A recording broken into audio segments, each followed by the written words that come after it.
नमस्कार। आनंदम के तहत परियोजना तैयार करने हेतु बीए, बीएससी, बीकॉम पार्ट प्रथम तथा एमए, एमएससी, एमकॉम पूर्वार्ध के विद्यार्थियों के लिए एक परियोजना तैयार की जानी है। यह परियोजना किसी भी विषय से संबंधित हो सकती है। मैं कुछ संकाय सदस्यों के द्वारा घायल एवं बीमार जानवरों की देखभाल हेतु कार्य किए गए थे।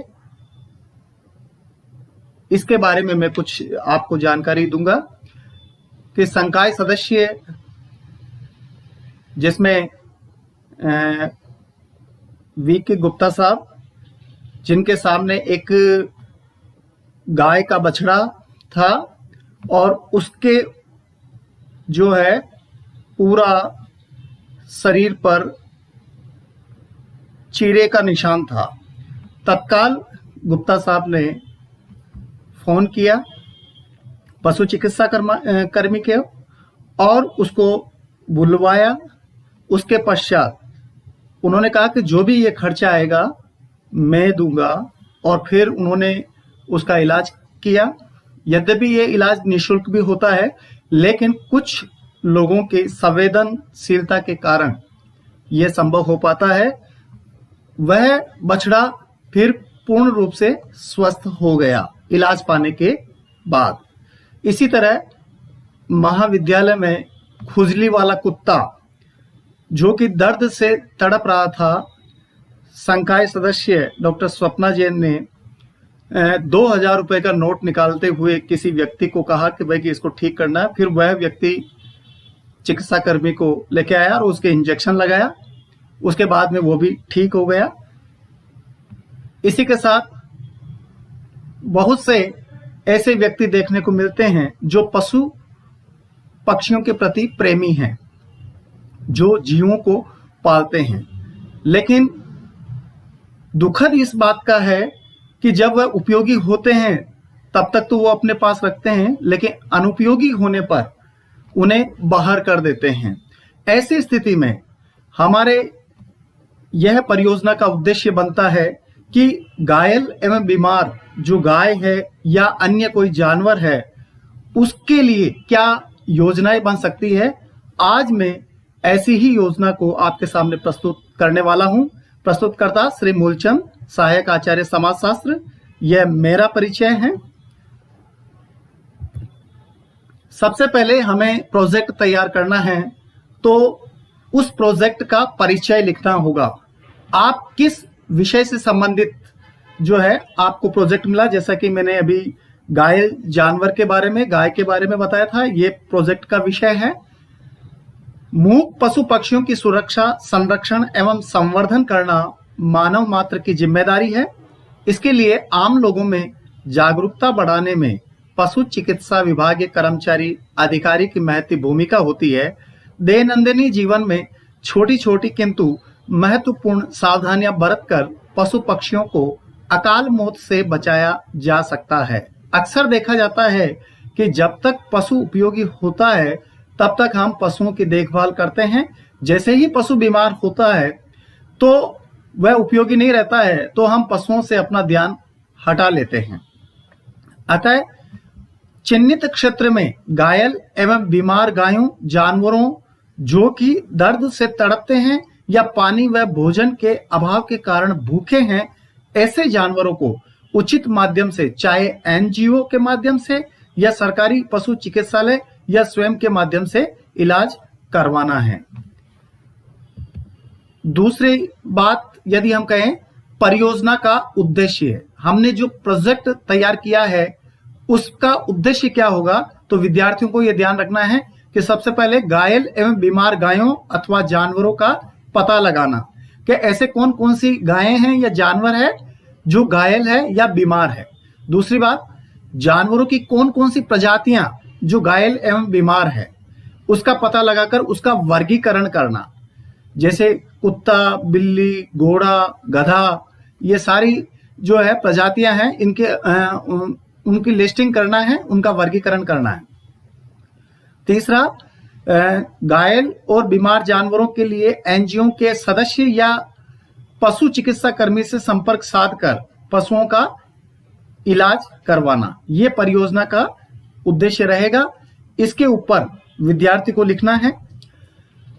परियोजना कार्य का जो चिन्हित क्षेत्र है, यानी आप जिस क्षेत्र में निवास कर रहे हो उस क्षेत्र के आसपास यदि आपको लगता है कि भाई कि यहां पर ऐसा है, तो चूंकि आपका 10 विद्यार्थियों का पूरा समूह निर्धारित कर दिया गया है और आपको क्षेत्र का नाम लिखा जाना है।